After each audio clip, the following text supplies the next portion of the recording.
Ô Pedrinho, saudações aqui de João Saudações, Pessoa. tudo bem? Estamos aqui revendo. Tá lembrando aí, ó? Ó, Tô. rapaz, que lembrança, viu, Edinho? É. Será, será que esse foi o gol mais bonito de um zagueiro do Brasil numa Copa do Mundo, Edinho? Na Copa do Mundo, eu acredito que sim, né? Eu não lembro de Não, ter feito, de um zagueiro ter feito gols bonitos, né? não teve, né, Edinho? Tô apresentando a você o pessoal aqui de João Pessoa. Edinho, que foi 3 Copas do Mundo com a seleção brasileira. Ele que foi zagueiro do Fluminense, uma das melhores fases que o tricolor carioca esteve. Foi zagueiro do Flamengo no título de 87. Esteve no Grêmio. Também teve uma excelente fase como técnico aqui no Brasil. Tem o Fabrício Massicano, torcedor do Fluminense. Edinho, para a gente começar esse papo, agradecendo a você pela essa atenção ao povo aqui da Paraíba, agradecer ao Flávio, que foi zagueiro do Fluminense, Isso. agradecendo também. Edinho, então eu quero saber, e os tricolores, como é que chegou você ao futebol profissional do Fluminense, Edinho, na década de 70? O primeiro é uma satisfação, uma honra, e desde já dar um abraço ao Flávio, né? Companheiro de zaga, jogou algumas vezes comigo no Fluminense, fomos criados na base do clube, onde sempre foi uma referência, né, de revelar jogadores pelo grande trabalho que fazia na época com grandes treinadores, e o principal deles era o Pinheiro, né? Pinheiro, que praticamente formou mais de algumas gerações, né, de jogadores. Mas eu iniciei como praticamente todo garoto, né, um pouco sem pretensão. Eu era jogador da praia e um dia um anúncio no jornal, eu peguei mais 2 amigos e fomos treinar. E eu fui aprovado rapidamente, fui convocado para treinar com o time principal do Dente de Leite na época, né? E rapidamente peguei o time titular, aí iniciei minha carreira como jogador de futebol, como uma coisa um pouco mais séria, né? Que antes era sem pretensão, só pelada mesmo, né? Aí iniciei no Dente Direito do Fluminense, depois peguei todas as categorias. Entendi. Eu quero abraçar aqui o pessoal que está nos assistindo, Marcos Tomás, Wellington Farias, Inácio Gouveia, Fábio Augusto, Marcelo José, grande Marcelo José, e o André Luiz Melo. Edinho, o ápice daquela geração da grande máquina tricolor que foi o Fluminense, com o Rivelino, você, enfim. Como foi fazer parte daquela geração, uma das melhores do futebol brasileiro da história, Edinho? Ainda mais para um garoto, né, recém subido de uma categoria de base que na época era muito difícil você fazer parte ou estar treinando com grandes jogadores, e aqueles jogadores de Copa do Mundo, que foram campeões em 70, né, onde eu presenciei, torci, fiz faixa, fiz carreata, esperei, eu morava na rua onde os jogadores da seleção brasileira de 70 chegaram, né, quando foram campeões. Então eu estava lá junto com a multidão, querendo ver esses jogadores. E logo depois, 5 anos depois, estava com pelo menos 4 deles, ou 5 deles, fazendo parte do meu time, que era o Félix, era o Marco Antônio, era o Carlos Alberto Torres, Paulo César Caju, Rivelino. Ou seja, era uma satisfação, um orgulho e um motivo também de muita experiência que tinha que pegar com eles, né? Demais. Edinho, a Copa de 78, como é que uma seleção como o Brasil chega invicta e não consegue a uma final, Edinho? Isso são coisas que acontecem no futebol, né?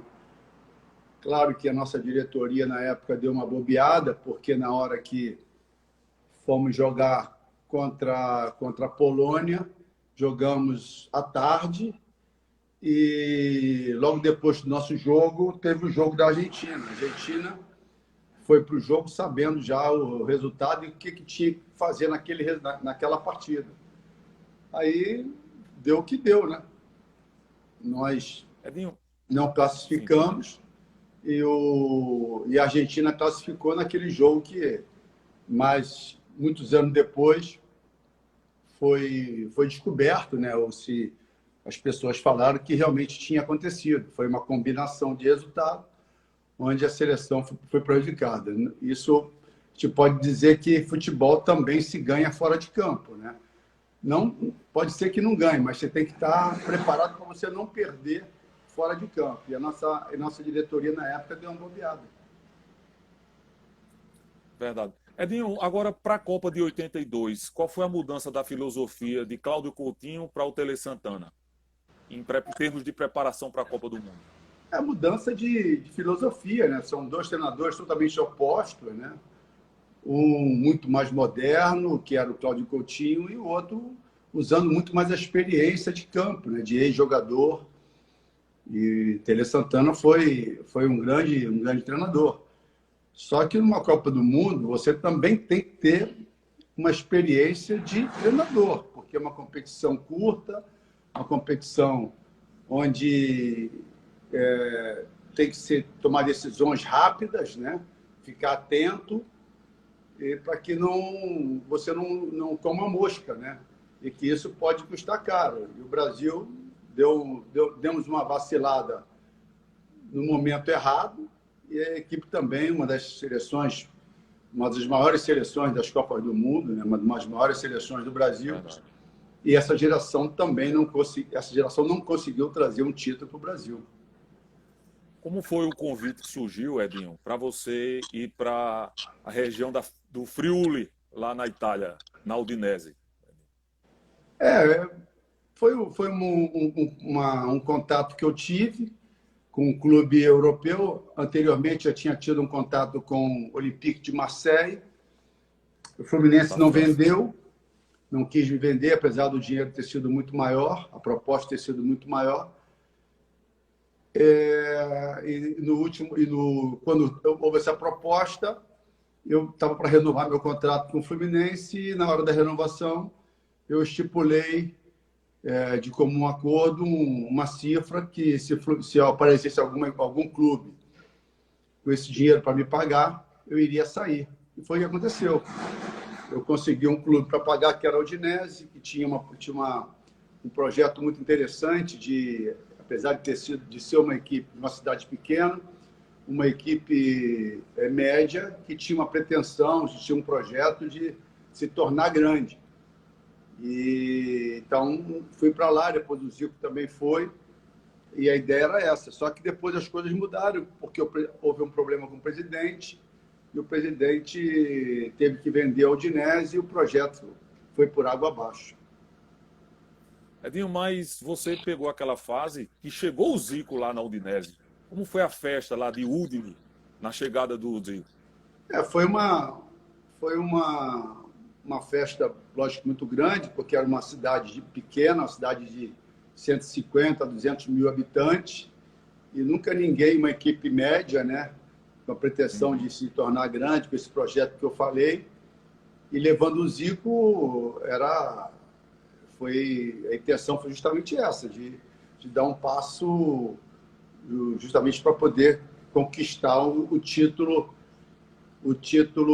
italiano. E assim estava sendo tudo programado. Reforçamos o time, trouxemos o Zico, um pouco a minha indicação, e agora a cidade foi em festa, né? Porque nunca se pensou em imaginar que um jogador como o Zico pudesse ir para a Udine. Como eu falei, a cidade pequena, cidade de muito frio, e o Zico sentiu bastante frio. O Zico, não só o Zico, mas como a família também, se machucou 1 ou 2 vezes, e o time estava muito bem. Com a contusão dele, ele ficou 4 ou 5 partidas sem jogar, a equipe deu uma caída, perdemos alguns pontos, e nos distanciamos um pouco da Juventus.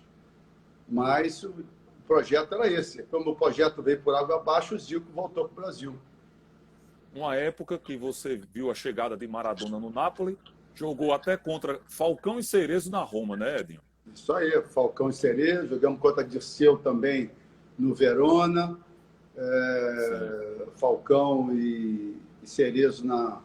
E também teve o Batista na Lazio, né? Ó, o Batista. Sim, sim, sim. Platini, Platini Na na, Juventus.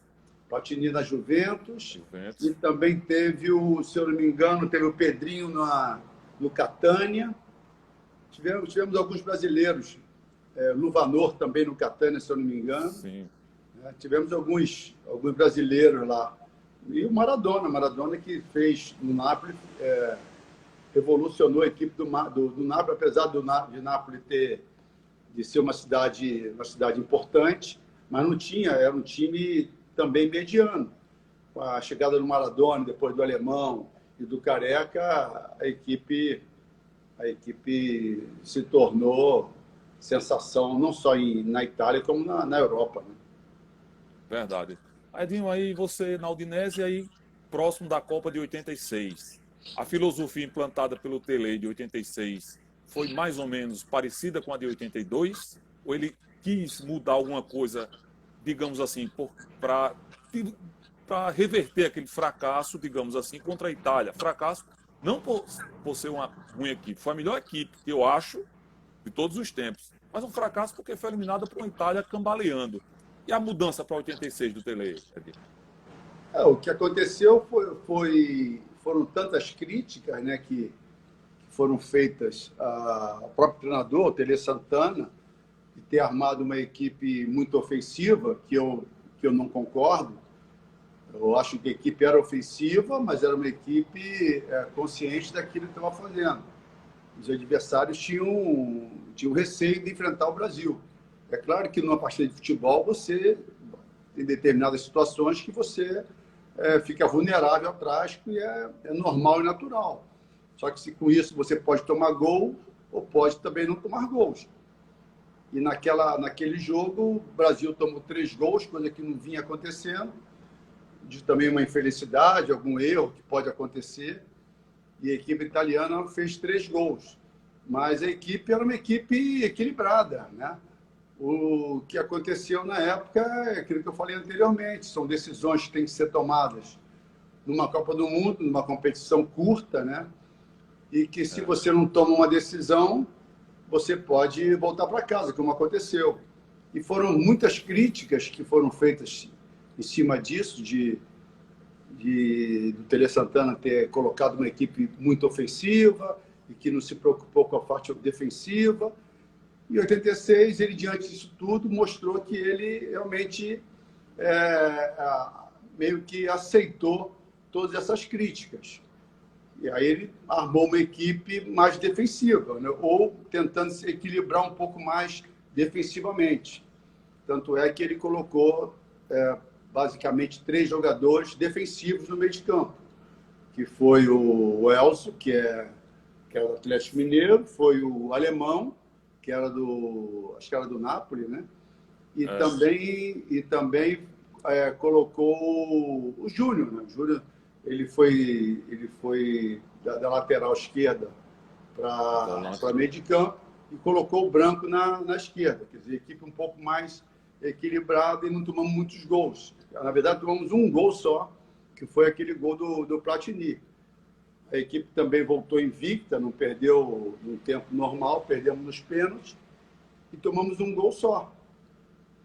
Mas era uma equipe também, em termos de grupo, não era um grupo coeso, um grupo com alguns problemas. E com isso, a energia do grupo não ficou boa, né?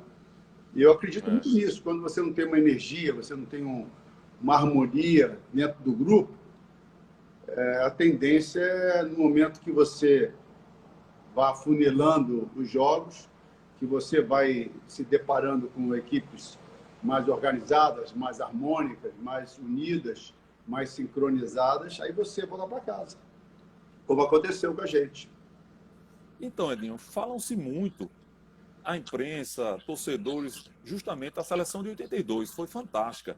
Mas a campanha de 86 e a maneira que jogava também foi belíssima. Edinho, numa primeira fase, ganhar da Espanha, que tinha o Michel, tinha Butragueño, o Zubizarreta, 3 partidas na primeira fase, 3 vitórias, uma oitava de final com goleada por 4-0, um empate contra a França, digamos assim, com a chance de ganhar, por um pênalti que perdeu, no tempo normal de detenção. Então, por que a mídia não dá essa ênfase toda, eu acho, à seleção de 86, que está no topo, dentro uma das melhores do mundo, né, Dinho? Também. Só que a de 86, ela não foi, ela estava um pouco mais velha também, né? E não deu tanto espetáculo, né? Era uma equipe mais equilibrada, uma equipe que jogava mais com equilíbrio mais defensivo e com alguns jogadores, logicamente, ofensivos, como Sócrates, como o Miller, como o Careca também, né? Ou seja, uma equipe bem concentrada e um pouco mais preocupada também de não tomar gols. Tanto é que tomamos um gol só. E que era diferente da Copa de 82. Em 82 nós tínhamos Leandro, Júnior na esquerda, nós tínhamos Cerezo, tínhamos Falcão, tínhamos Zico, tínhamos Sócrates, tínhamos Éder. Ou seja, era uma equipe praticamente de grandes jogadores voltados mais para a parte ofensiva, né? Então, por isso que a equipe e 4 anos mais nova também, né? Em 86 foi o Falcão, foi o Cerezo, foi o Oscar também, só que esses jogadores não jogaram. Alguns machucados também. Verdade, Edinho.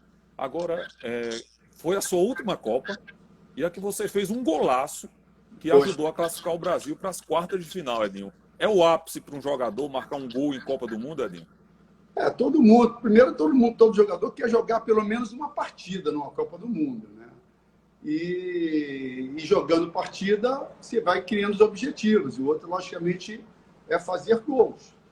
Claro que o máximo é você ser campeão, mas já que não pode, você jogar e fazer gols.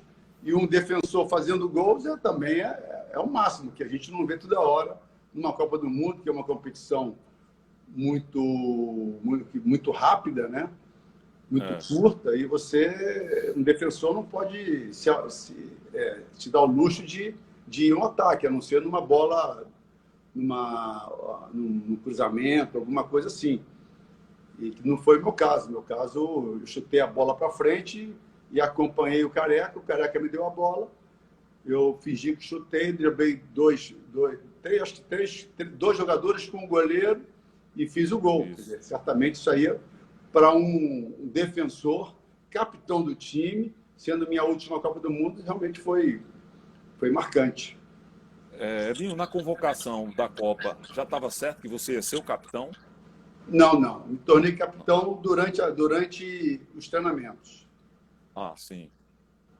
As coisas foram acontecendo, algumas situações foram acontecendo e o Tele Santana me colocou como capitão. Edinho, no seu regresso ao Brasil, a gente pode destacar aquele time do Flamengo de 87, que o Leandro já jogou na zaga com você, já tinha o Jorginho surgindo na lateral direita, já tinha o Zé Carlos, goleiro Zé Grandão, de saudosa memória, já tinha um ataque com o Zinho como terceiro atacante, meio prato ataque, Renato e Bebeto, o Andrade experiente e o Zico ainda experiente. Integrou uma equipe como essa também, uma das melhores, que eu acho também, ao meu ver, aqui do Brasil, né, Lino? Depois eu estava até, coincidência, eu não sou muito nunca parei para tentar ver alguns jogos e hoje eu estava passando no YouTube ali e estava vendo esse jogo a final de 87. Flamengo Internacional. Flamengo Internacional, né? Então a gente estava vendo, tinha o Jorginho, que depois foi campeão do mundo, aí estava o Leandro, que já tinha sido seleção brasileira, o Zé Carlos já foi a seleção brasileira também, aí tinha eu, o Leonardo, que foi algumas Copas do Mundo, o Andrade, que também foi a seleção brasileira, o Zico, aí tinha Zinho, Ailton. Ailton foi o único jogador que não vestiu a seleção brasileira, a camisa da seleção brasileira. Depois tinha Bebeto e Renato Gaúcho, né? Então aí você vê que seleção que era essa do Flamengo. Também foi uma satisfação muito grande ter jogado com esses jogadores todos aí. E o time era muito bom, o time era muito bom. E eu revendo hoje, eu vi realmente como o time jogava bem. Verdade. Aquela jogada transada do Andrade para o gol do Bebeto na final, você vê uma jogada construída, né, Edinho? Isso aí, era um time de muita posse de bola, um time que era voltado para frente, né? E agredia na marcação. Um time que certamente, se joga hoje, jogaria em alto nível contra qualquer time. Verdade. O presidente do Botafogo da Paraíba, Edinho, tá mandando um abraço. Sérgio Meira, tá dizendo, Edinho, um grande craque. O Manda um Rogério abraço Eduardo também. Pronto, um abraço, viu, Sérgio Meira? Do craque Edinho, capitão da seleção brasileira na Copa de 86 no México. O Rogério Eduardo, o Haroldo Castro, Diogo Furtado, enfim, todos na audiência. Edinho, depois do Flamengo houve um acerto para você ir pro Grêmio, não foi isso, Edinho? Depois do Flamengo voltei para o Fluminense, né? Sim, foi, deu uma Voltei passada. para o Fluminense, aí tive um problema no Fluminense, saí do Fluminense. Na mesma semana houve um convite para o Grêmio. O Grêmio estava numa situação muito difícil, estava caindo para uma segunda, tinha a possibilidade de cair para uma segunda divisão do Campeonato Gaúcho. E fui eu e foi o Jandir, do Fluminense, para o Grêmio.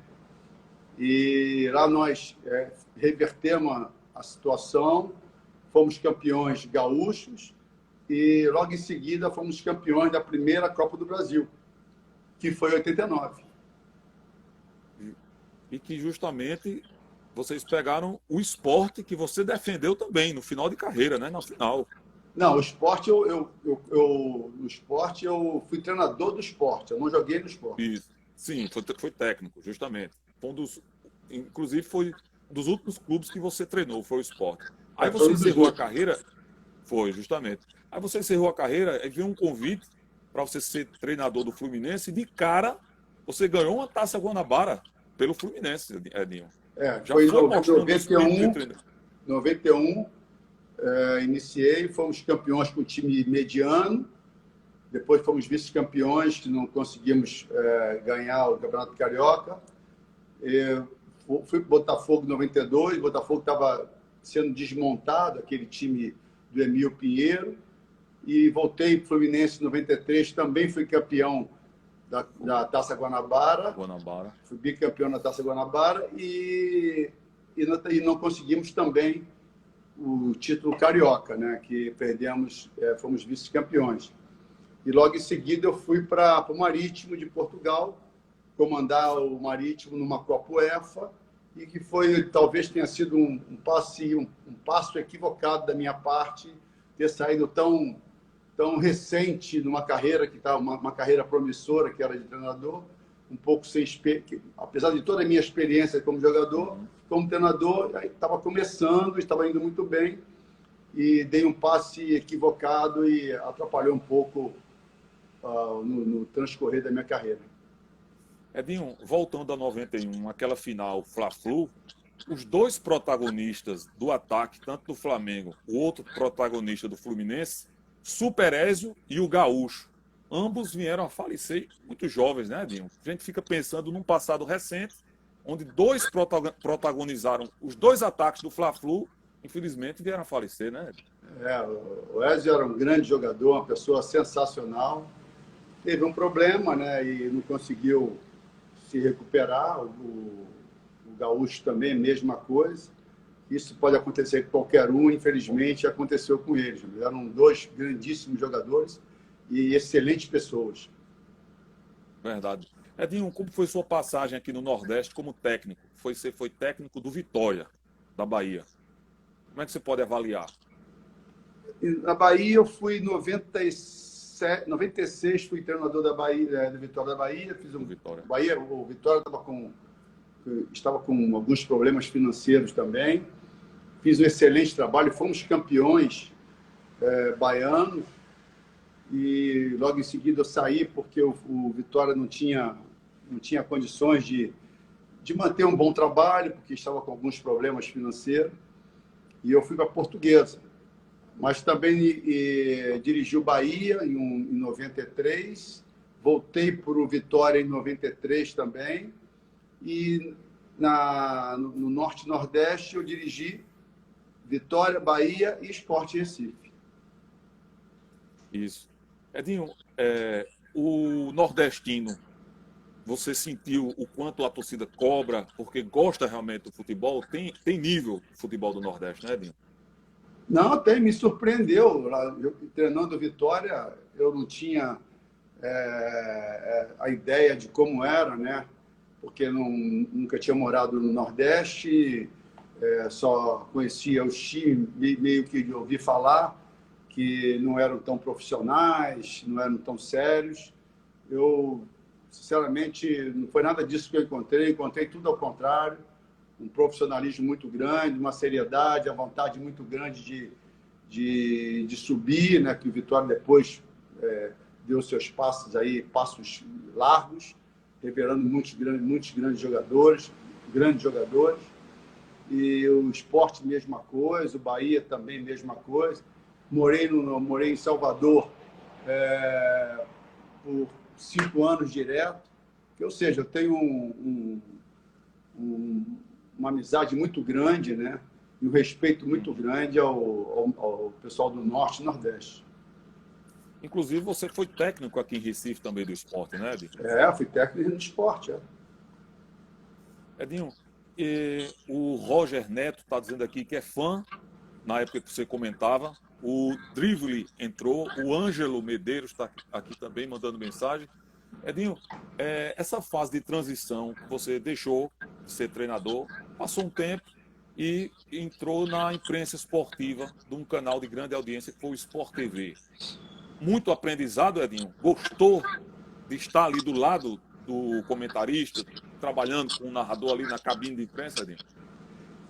Tudo é motivo de você aprender, né? De você ganhar experiência. Lógico que eu entrei numa profissão que não era minha, uma profissão que eu sempre mantive um pouco de distância, porque sempre fui criticado, né? Porque profissionais, jogador e treinador, você está sempre sujeito e exposto a esse tipo de alguns comentários corretos e outros meio que maldosos. E quando eu entrei na profissão, lógico que a minha primeira preocupação era não faltar com respeito aos profissionais, principalmente profissionais dos quais eu fazia parte, né? Ou do qual eu fazia parte. E não só de jogador como de treinador. Mas tem hora que você não pode faltar com respeito e não ofender ninguém. Mas as críticas fazem parte. A minha crítica sempre foi uma crítica técnica, né? Visando que falando o que eu estava vendo e nada pessoal. Algumas vezes as pessoas entendiam e outras vezes também não, mas eu tentei ser o mais sério possível, o mais honesto possível também. Verdade. Edinho, voltando àquela parte de treinador, o Flamengo tinha sido vice, carioca, com aquele gol de barriga. Depois teve aquele torneio em Brasília, da Copa dos Campeões Mundiais. Você assumiu o Flamengo com o chamado o Ataque dos Sonhos, no centenário do Flamengo. E o time não correspondeu. No começo do Campeonato Brasileiro, aquela derrota para o Corinthians, lá no Pacaembu, levou você a não estar mais no Flamengo. Foi o quê? Uma insistência do Kleber Leite, que conversou para você? Foi o Kleber Leite que rescindiu com você para trazer depois o Apolinho, o Austin Rodrigues, Edinho? No fundo, ser treinador é sempre resultados, né? Ainda mais você com um time com Romário, Edmundo e Sávio, os resultados não aparecendo, você sempre joga a responsabilidade do treinador. E foi muito difícil para mim, né, treinar esses 3 jogadores, porque eram situações que eu não gostava, não era muito o meu jeito de ser, né? Porque sempre fui um cara muito sério, muito profissional, muito respeitador, né? E eu não vi isso acontecendo. Então, os resultados não iam aparecendo. Culminou naquele jogo com o Corinthians, lá nós perdemos, parece, de 1-0, gol até do Serginho, que depois veio a ser meu treinador veio a ser meu jogador no Vitória da Bahia, e dali eu fui demitido. A equipe estava muito mal e tinha que dar uma satisfação à torcida. Isso aconteceu, coisa mais normal e natural do mundo. Então, encarei com naturalidade, apesar de ter ficado triste, chateado de não ter conseguido corresponder às expectativas. A gestão, Edinho, esqueceu do meio-campo, de volantes, de zagueiros e se preocupou só no melhor ataque do mundo. Foi uma mídia muito grande em cima disso. Mas veio o Lira, lateral esquerdo, campeão pelo Fluminense, tinha vindo de Jair. Você conseguiu agregá-los. O time depois foi vice-campeão da Supercopa, já com o Apolinho. Mas você foi uma base. Inclusive, na primeira rodada do Brasileirão, você ganhou bem do Bragantino, que era uma grande equipe, e o Flamengo perdendo gols em cima de gols, Romário, Edmundo, Sávio, dando um banho contra o Bragantino. Repito, um grande time na época. Quando o Flamengo ganhou aquele jogo, Edinho, a torcida lhe ovacionou. Você lembra disso, né? E foi um gol no finalzinho, né? Foi do Aloísio. O Aloísio chutou. Você promoveu até o Aloísio, que era novo, como atacante do Flamengo. E o Romário pegou no rebote, né, Edinho? Foi isso mesmo. No finalzinho, foi em São Januário o jogo. No finalzinho eu coloquei o Aloísio Chulapa. Muita gente criticou porque eu estava querendo, se eu estava pensando em ganhar o jogo. Mas ali mesmo, apesar da equipe ter perdido muitos gols, a equipe já estava com alguns problemas. Depois foi titubeando, todas as partidas. Não conseguiu em nenhum momento transformar em jogo, né, toda aquela fama que aquele time tinha, entendeu? Aquela expectativa que todo mundo depositava em cima, não só dos 3 jogadores, mas como dos outros, como você falou. Tinha Lira, tinha outros jogadores também aí. Márcio Costa, né? Márcio Costa tinha vindo do Fluminense. Tinha Fábio, tinha Marquinhos, tinha Djair, tinha vários, tinha o próprio Pingo também. O goleiro Paulo César, que tinha vindo bem da Portuguesa, né? Paulo César da Portuguesa. Então tinha o Emerson também, que depois foi goleiro do Bahia e do Vitória também. Entendeu? Ou seja, o time era muito bom, só que tínhamos problemas internos, né, que alguns jogadores não entenderam, e um pouco de problema de disciplina também, que na hora que as coisas não estão bem internamente, o resultado não aparece. Verdade, Edinho. Edinho, sua carreira como manager de futebol, você quis uma preparação, não quis mais ser técnico, preferiu essa área burocrática do futebol, que é trabalhar justamente com coordenação, com direção de equipe profissional de futebol, Edinho? Quando eu não renovei meu contrato com o Sport TV, a primeira coisa que eu pensei é voltar para ser treinador de futebol. E para voltar para ser treinador de futebol, hoje você requer ter um curso da CBF, né? Ter a licença A. E foi assim que foi feito. Eu fiz o curso da CBF e me coloquei no mercado para ser treinador. Mas eu estou agora no Tombense, né? Estou como coordenador técnico, também já tive como coordenador técnico do Vitória e do Atlético Paranaense. 2 experiências muito interessantes.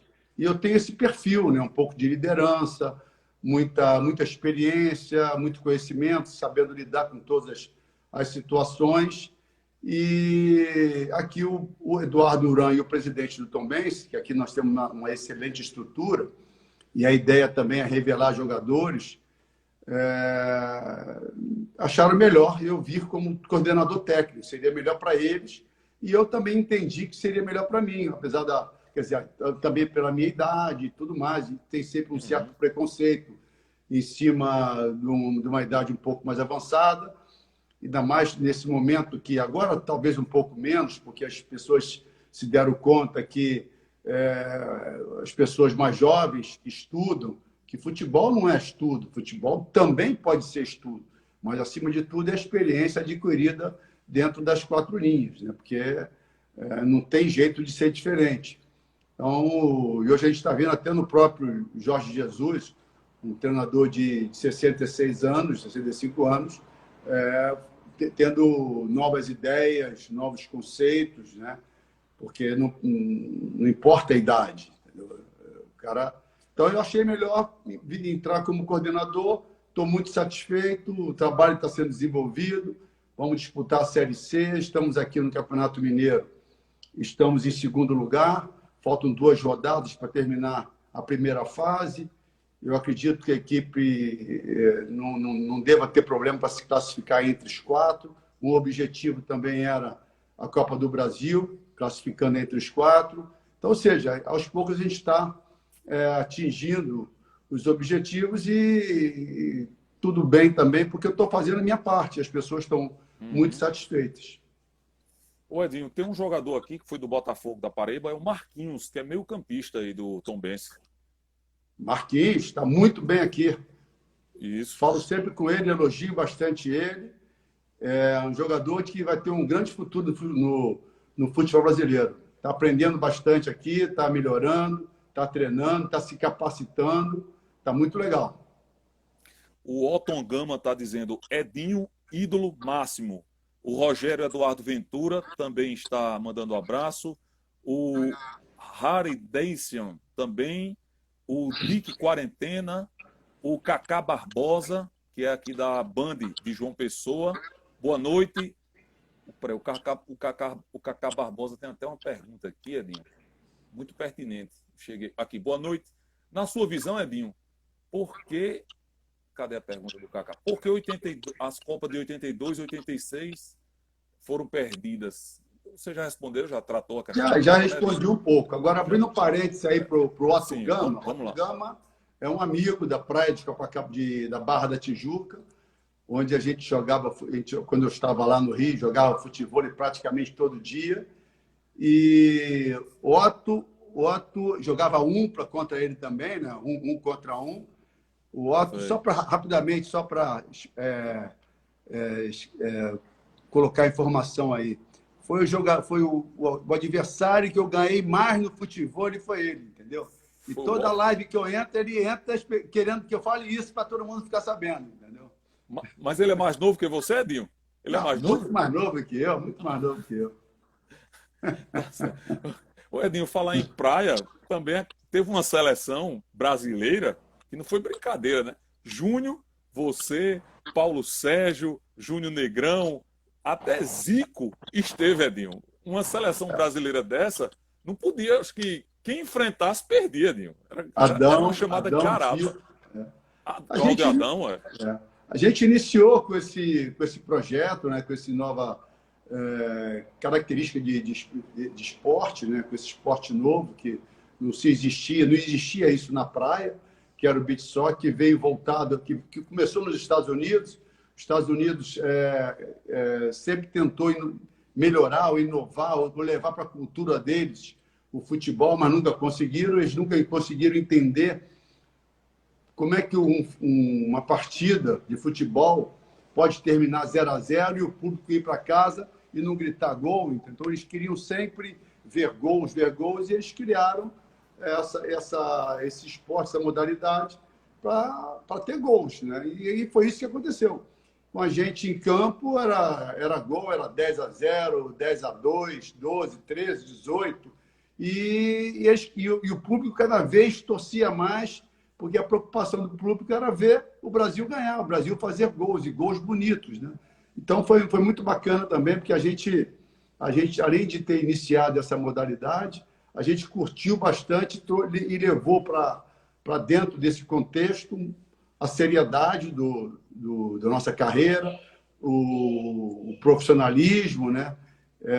E introduzimos esses garotos todos para que depois eles dessem continuidade, como aconteceu. O Ciro Cavalcante está lembrando, aquela seleção de beach soccer era fantástica, realmente, a gente estava falando isso. O Otton Gama também falou ali. O Marcos Vilarim, que é torcedor do Botafogo da Paraíba, a gente quer Edinho no Belo. Belo é como é conhecido carinhosamente o Botafogo aqui, Edinho. Bacana, eu tenho muito carinho aí pelo Botafogo também.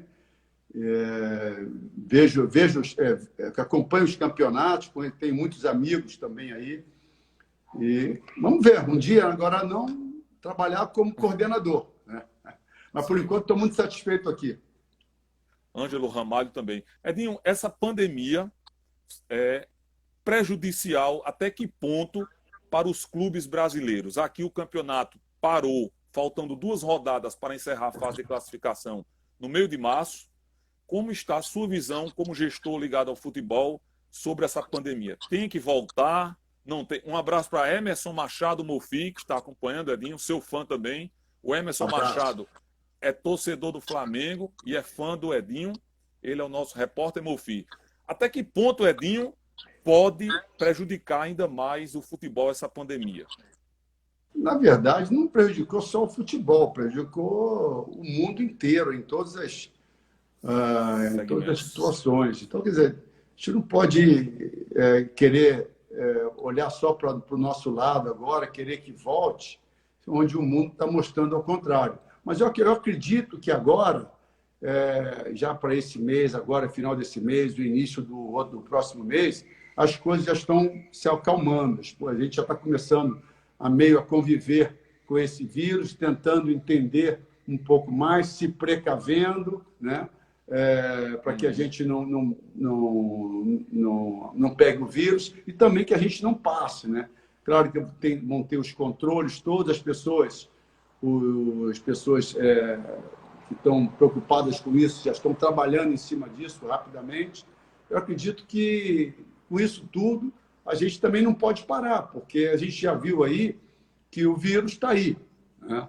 Mas se a gente não for para a rua, a gente não tomar as precauções, as devidas precauções, a gente também vai morrer de outra coisa. Vai morrer do vírus, vai morrer de fome, vai morrer de outras coisas. Ou seja, então a gente tem que ir para a rua. E o futebol é um momento que a gente vai ter que...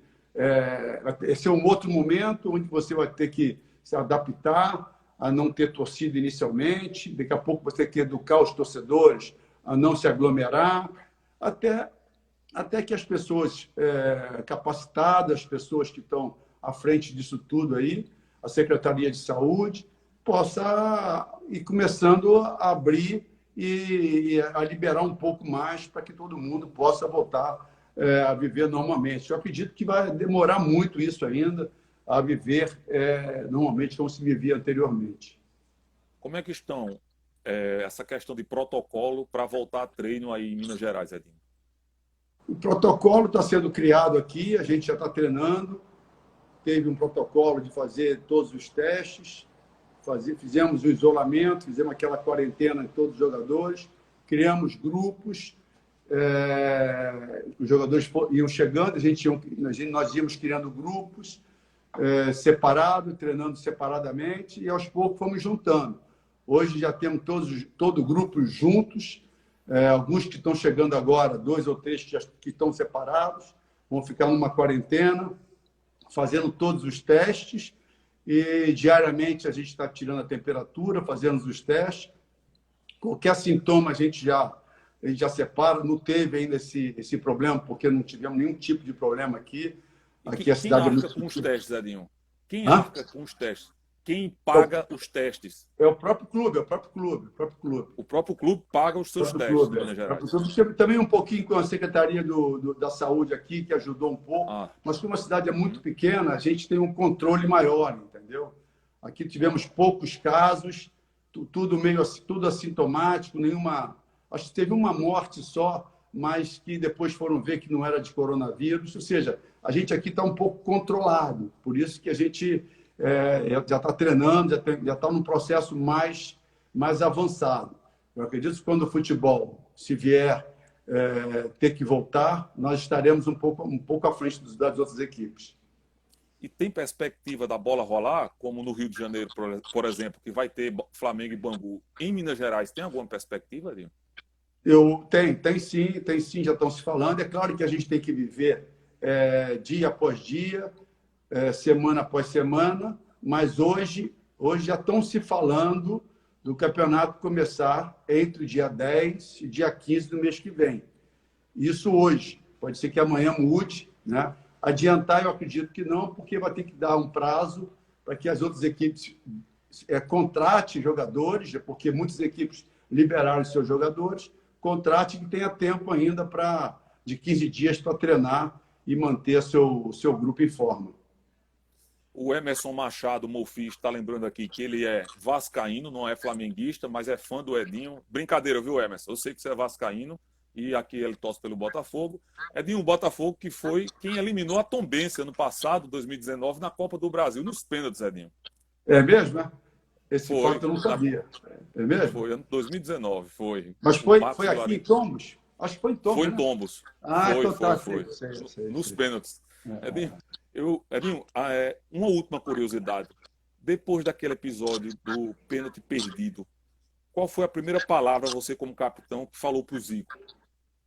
De Falei para quem? Pro consolo, Zico? sim, de 86. Depois que perdeu o pênalti, que é algo normal, né? Rapaz, eu devo ter falado para mim mesmo. Fui eu que estimulei o Zico a bater o pênalti, né? Ah, não foi o Tele, não? Foi você que... Fui eu que estimulei ele a bater pênalti. Agora Careca não era quem batia, não era na Copa? Não, quem Careca batia só... o pênalti, Zico em campo, quem bate pênalti é o Zico. Ah, O Zico, o Careca bateu o pênalti contra, acho que foi contra a Polônia. Acho que foi contra a Polônia, se eu não me engano. Ou outra, não sei, acho que foi contra a Polônia. Porque o Careca estava, como o Zico não vinha jogando e entrava esporadicamente, porque estava machucado, e ele não tinha nenhuma pretensão de ser artilheiro, e o Careca titular já tinha feito alguns gols, ele deixou o Careca bater para ele ter uma possibilidade de ser artilheiro do campeonato. Entendeu? E o jogo e o gol não valia mais nada. Só valia para somar gols para o artilheiro. Entendeu? Foi por isso. E digamos que foi uma França que vocês enfrentaram, a base campeã da Euro em 1984, que ela Bats, Amorô, Tissot, Bossis, Batiston, Tiganá, Platini, Platini, Giresse, Fernandes, Stopirá e Rocheteau e Henri Michel, técnico. Isso aí. Time também, viu, Edinho? Isso aí. Uma seleção muito forte, muito forte. E nós jogamos melhor do que eles, e nós estávamos melhores. Só que foi um jogo que o Sócrates perdeu o gol, o Zico perdeu o pênalti, ou seja, são situações que acontecem que a gente não sabe como explicar. A bola foi na trave, foi nas costas de Carlos, entrou na decisão de pênalti. Exatamente. Né? Bateu na trave, bateu nas costas do Carlos e que na época tinha um regulamento que nem podia, porque pênalti é tiro direto. Ou seja, quando a bola volta, se ela quicar no chão, perde todo o sentido, entendeu? Só que me parece que eu não sei qual era a língua que o árbitro falava, eu fui falar com ele, não consegui me expressar e também não adiantava mais nada, né? Ele deu o gol. É verdade. E o do Júlio César bateu na trave e não entrou. Foi. E uma pancada, né? Por sinal, né? Exatamente. Edinho, saiba que você tem muitos fãs aqui na Paraíba, não só abraço a todos eles. Pois é, então, Edinho, o respeito é grande por parte dos paraibanos, dos nordestinos, a você. E eu quero agradecer imensamente, de coração, você ter cedido parte do seu tempo para fazer esse bate-papo com a gente. A gente já fez bate-papo com o Mancuso, com o Roger, goleiro. Hoje é você. Na próxima terça-feira é outra grande personalidade. Bacana. Então, parabenizo por sua carreira. 3 Copas do Mundo, capitão de uma Copa do Mundo. Foi o primeiro capitão da história a ganhar uma Copa do Brasil, não foi? Pelo Grêmio? Foi. Então, você tem uma história, Dinho. Então, levantar a taça, né? Levantar a taça. A levantar a taça, justamente. Sua conduta na imprensa esportiva foi também de tirar o chapéu. Obrigado. Todo mundo sabe e acompanhou. Então, Edinho, sucesso nessa carreira que você está como assim, coordenador de um clube profissional, que você galgue mais patamares mais altos também. Quem sabe, Série B, Série A e sucesso. Mais uma vez a você, gratidão, viu, Edinho? Muito obrigado e obrigado por essa oportunidade. Abraço a todas as pessoas que entraram aí e acompanharam a nossa live. O Júnior Negão, grande Edinho. O Júnior Negão mandou um abraço. Se botasse ele no campo, dava certo, Edinho? Se tirasse ele da praia? Rapaz, eu tentei, cara. Eu tentei muita coisa com o Negão, mas ele, no campo, ele não correspondeu. Abração, Edinho. Lembrança pro Flávio quando falar com ele, viu? Tá bom, abraço. Tudo de bom. Obrigado, Edinho. Edinho, 3 Copas do Mundo, capitão da seleção brasileira na Copa de 86, conversou conosco agora. Grande abraço, Edinho. Abraço.